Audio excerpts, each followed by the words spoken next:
Welcome to Michigan Reimagined, a spotlight podcast. And here's your host, Chris Buck. Okay, so on Michigan Reimagined, we discuss a variety of topics, from making Michigan an attractive and clean place to live, to celebrating and highlighting small business, and today we get to discuss both. Here to share the valuable and quality work of a Michigan-based environmental testing lab is the CEO and technical director of Merit Labs in East Lansing, Maya Murshak. Welcome to the show, Maya. Thank you so much. So, environmental testing lab. I would imagine most of our listening audience doesn't understand even what that is meant to be. So, what exactly does an environmental testing lab do overall? What's the depth and breadth of what you do? Well, essentially we test for pollution. So like toxic metals, toxic chemicals, solvents, anything that you don't want to drink or play on the playground. You have your children play on the playground. That's what we test for. So our work includes a lot of Superfund work. That's like sites that have been shut down because they were like old manufacturing sites. Right, okay. And, we expand. We do EPA work. We also do emergency response work. If you remember the Enbridge spill of 2010. Yes. Okay. Yeah, so Merit Labs was on that. Is that right? Okay. Yeah, doing all the testing, making sure the river was clean again. Okay. So now how long has Merit Labs been around? We've been around 35 years. We just celebrated that in August. Congratulations. So thank you. Not to date myself, but Merit Labs started in my bedroom in August when I went to Michigan State University as a freshman. So I moved into my dorm room, and then first office was in my room. So is that right? I've been part of it ever since. So good for you. Okay. So now I noticed as I was doing some research for this recording, you're really very forward on the certifications you have in women-owned business, and talk to me about why that's so important to you. Well, first of all, we're very proud of being a women-owned business, and and to be taken seriously in a much more male-dominated industry, right, like science and things like that. In fact, I've actually started a podcast called She Equals MC Squared to kind of empower young girls to go into sciences, because that's pretty intimidating, and I don't know, we don't have enough role models yet, and to kind of push that forward. And so I'm having a fortunate time interviewing women leaders that have navigated these waters right and become really, really strong women. And another thing is, we do make up 50% of the population, so slightly more actually, right? Yep. So there's incredible talent that is not being utilized that I think will empower this world quite a bit if we can start doing it. That's great. Yeah. And outside the women-owned, there are a lot of certifications that your lab has been honored with, or you've applied for. Talk to me about. No honors. Those are very, very tedious applications and requirements, and thousands of pages of checklists and audits that come every 2 years. We have drinking water accreditations in many states, including obviously Michigan. Yep. We hold national accreditations through the state of New York, because Michigan doesn't have one, but they recognize the national accreditation as well. But we also have a Department of Defense accreditation that helps us, on these Superfund sites that are owned by the Navy or the Air Force or things like that. And in order to do work at any of those sites, you have to meet a requirement of a laboratory. And then if you even get into things like Department of Energy, they have physical requirements for laboratories as well. Really? Okay. Yes. So, do you do work out of state? Or? Oh my gosh, yes. Okay. So you talk about Navy installations and military bases. I'm like, we don't have much of that in Michigan. So yes, like Air Force Base, we worked with. We have some Navy places we work with. Yep. We're also expanding to work with EPA directly. EPA contracts like Region 3, which is more East Coast. Region 8, past Region 5 is what we are. Okay. In the Midwest. So, and we've done some work with them as well. Got it. Well, one topic that seems to be on people's minds when they think about contamination and needing things to be cleaned up is PFAS. Oh, absolutely. So can you, it's been in the news for a while, but for us non-scientists, can you share with us a little bit about what PFAS is? Why is it bad? Where is it found? So PFAS is really interesting. It came on because it was such a great chemical that it's in everything we do. It's very durable. It's actually has a nickname Forever Chemical for a reason because it's not very easily broken down. So it's essentially a carbon with fluorine chains on it. And the fluorine carbon chain link is extremely strong. And so it's very hard to break down. However, things that are positive of it, it's in a lot of our fire retardant foam. Okay. It's on our pajamas for children. It used to be, not anymore. It's in Teflon pans. Okay. Right? It's in our carpets that, like those are really cool stain-resistant carpets and couches. PFAS everywhere. It's, I'm sure you don't eat McDonald's, but if you eat fast food, you have the paper. Okay. The slick part of the paper, that's PFAS because it has that characteristic of being both, non-stick and durable. And so it's like got both parts of it. So it's essentially in everything we have. So someone basically invents that, find out how functional it is. It goes out and gets mass produced and as a really successful thing. So I look at it like almost like asbestos. It's, it kind of one of those, it's the best thing since sliced bread until years later you find out it's bad for the environment and then you got to go back and remediate all that stuff. Remediate it, take rid of it. And then EPA's, coming out with toxicologists are coming out with super low limits. Yep. Parts per quadrillion. Like to give you an analogy, if you have a swimming pool, right, of water. Yep. So half of a teardrop is a part per trillion. Okay. And that's the measures that Michigan currently has for PFAS, like 10 parts per trillion. That's the limits you want to meet in drinking water. In July, EPA came out with lifelong exposure limits of parts per quadrillion. So a quadrillion is 1,000 swimming pools. Wow. With a half a teardrop of water. So that's the levels that you're looking at for testing when you're testing for PFAS. Got it. Okay. So is PFAS banned in all forms at this time? That's a tricky question because yes and no. So PFAS itself, though, the chemical PFAS and PFOA are not used anymore. However, there are millions and millions of these chemicals because it just depends on how long the carbon chain is, right? It can be 6 carbons, it can be 20 carbons, it can be, whatever you want. And then the different acid groups and sulfonates that are on the end of them. So the combination of those is thousands, right? Yep. So right now we quantitate at the Mayor Labs for about 55 of them.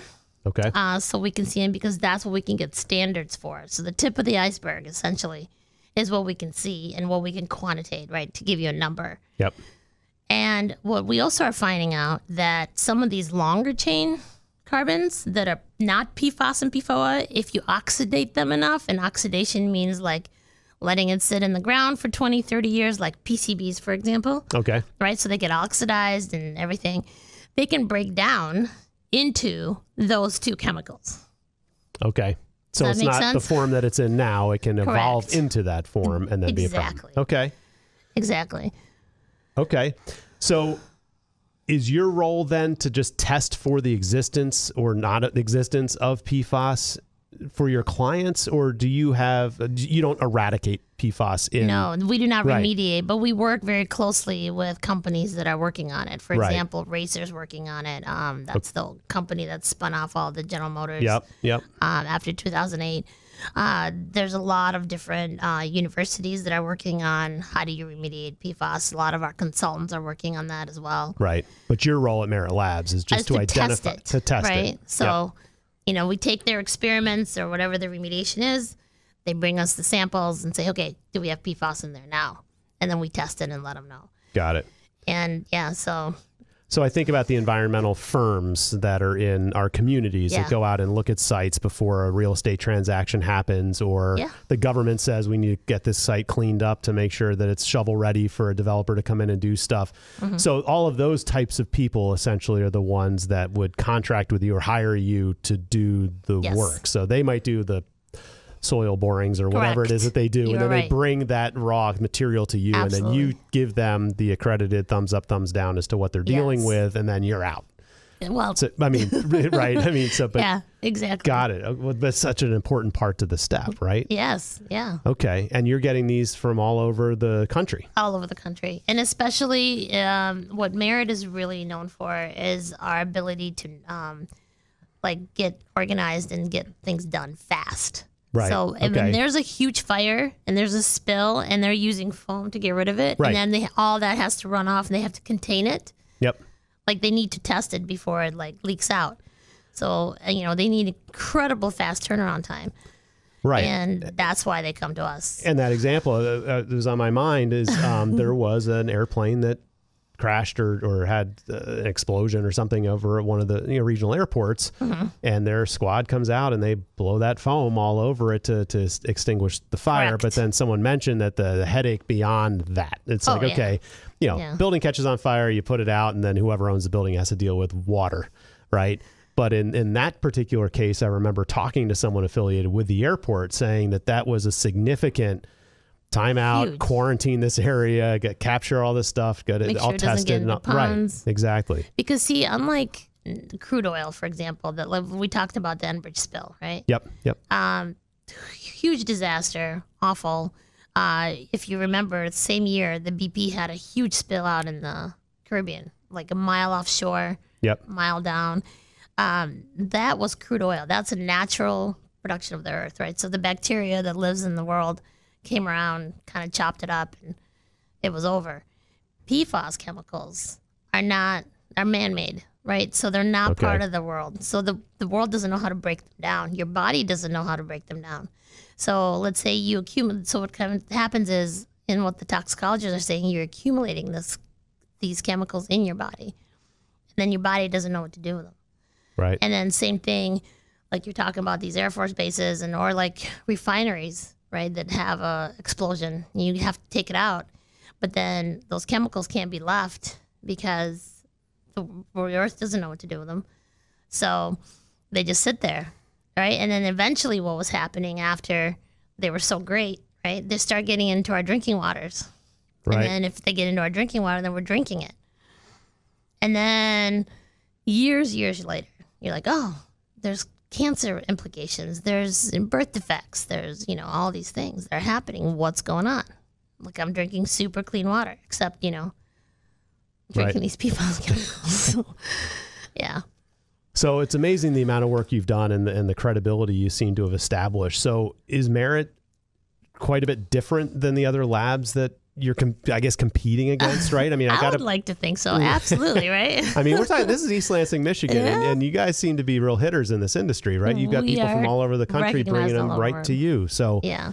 so is it your people? Is it the facilities? Is it the way you've invested in your equipment? Like what differentiates you from other people that do this kind of work? Well, first of all, I am ridiculously fortunate to have the best team, just the best team of knowledgeable chemists. And we are never the cheapest lab out there because we're not that big, business model of billions of dollars that, can race to the bottom of the barrel for the pricing. Right. Our price point is pretty high. Yeah, get what you pay for. I'm not really selling this really well. But the team that I have is incredible, from, like you said, instrumentation that we purchase, the relationships that we have with manufacturers. In fact, my brother Isaac Murshak is the one that kind of leads that. The knowledge base that we acquire, then making decisions for the PFAS testing itself has been around because the Department of Energy, Department of Defense has been using PFAS for a long, long time. What they haven't had is the methods to test for everything but groundwater, right? So I'm sorry, drinking water. So now that we're testing for everything now, solids, sludges, all these things, the instrumentation has changed. Yep. The technology has evolved. So, we got the top of the line technology and we're staying on top of it. And those relationships that my brother built and with the manufacturers that make these instruments is super crucial. And then, yes, we have an amazing building that we built also from a relationship with DOD and DOE. Okay. That helped us.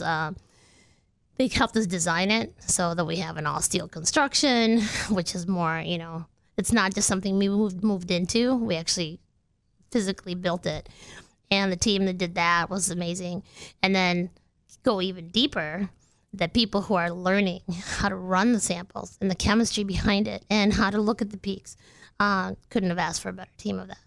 Just the knowledge base that I hire and hopefully I keep right is so unique and so important. And that's what, and again, the navigation, the service that we provide, and the service aspect of the team too. Like, for example, you get a call on Memorial Day weekend on Friday and someone says, how fast can you do PFAS samples for me? And Right. my answer at the moment is, I have no idea. How fast do you need it? As soon as possible.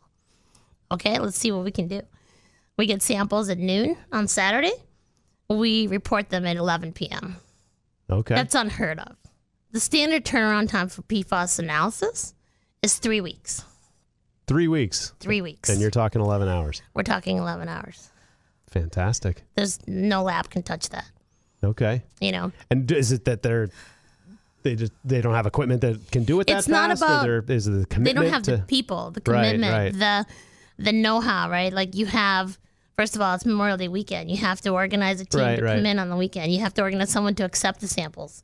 And then to have the knowledge base to run the samples. And these are not like I'm going to run some drinking water samples. This is a matrix that's full of foam and full of, whatever it's coming from. Right. So someone who can navigate that, right, and get the results quantitative and reliable and defensible out the door in 11 hours.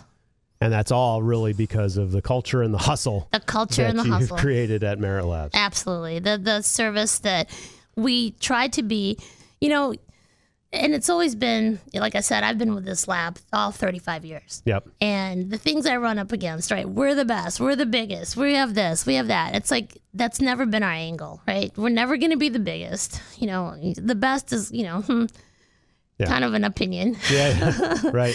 So we always approach things from the client's perspective. How do we take care of the client to make sure they keep coming back? Right. When they need us, we need to be a tool for them, So how are we going to position ourselves that we're there for them every time? And we show up every time and deliver to them every time. And that's, 35 years later when there's really almost no small independent laboratories left in this country. They're like the three biggest ones are owned by, investment companies from not even in the United States. There's one from Denmark. There's one from Australia. So there's a reason we're here. And I want to continue to be here. Yeah, like absolutely. Well, it sounds like we're not going to run out of things for you to do, right? I mean, this is job security. I mean, granted, we want a very clean planet, but, it sounds like there's a lot of work to be done, and we're grateful that you're out there. And we care. Like, we want to take care of everybody, and we want to take care of Michigan. And actually, just a shout out to the Michigan team that is out there doing incredible work. We formed an organization called the MPART, which is the Michigan PFAS Action Response Team. Okay. And the goal of MPART is to protect, public health and identifying sources of PFAS. And Abigail Hendershot that I've actually met with, and she's an incredible leader of that, team. And Michigan's like a leader as a state in like recognizing and dealing with PFAS issues compared to the rest of the country as well. Well, we need to be. We've got the Great Lakes to take care of, That's right? That's right. That's fantastic. How can people learn more about Merit Labs? Well, the best way is the website. And actually, again, just like I tell you, our approach with taking care of our clients, it has tons of blogs on what's EPA doing, what Michigan's doing about PFAS. So learn all you can out there. Fantastic. And the website is Merit Labs. meritlabs.com. Meritlabs.com. Very easy to understand. Well, I appreciate you being here. This is a topic that probably doesn't directly apply to our audience, but you're doing great work right in our community. People drive by these types of businesses left and right and don't know what's going on inside, and now we do. And I really appreciate you sharing. We've had the CEO and Technical Director of Merit Labs in East Lansing, Maya Murshak. Thanks so much for joining me, Maya. Thank you so much.